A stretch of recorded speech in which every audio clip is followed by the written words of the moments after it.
Good morning everyone. Kasalukuyan po ba kayo naghahanap ng rent-to-own house? Yung affordable at madaling malipatan? Saktong-sakto si Bellavita para sa'yo.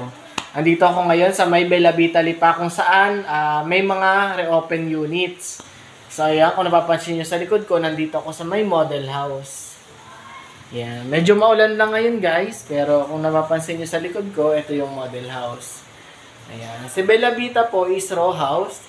Ang kanyang provision is 2 bedroom, 1 toilet and bath, kitchen, dining area at living area, and extra space sa harap at likod para sa service area.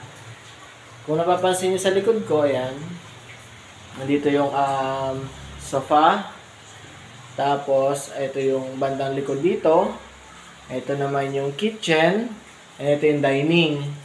Tapos dito po sa may kabila, pasok tayo, is ito yung first bedroom. Ayan. Diba?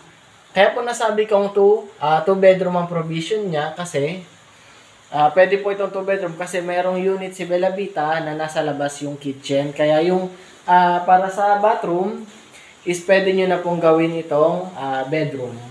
So ito po yung bathroom kung design ni Bellavita kung nasa yung nakapaloob yung bathroom.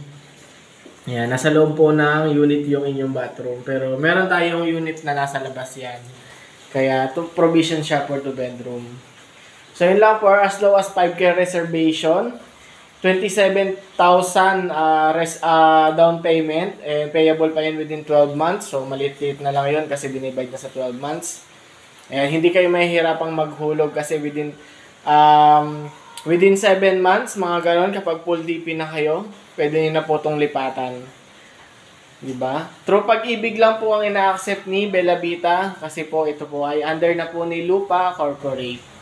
So, yun lang po. If interested po kayo dito, PM lang po kayo, then assist ko po kayo.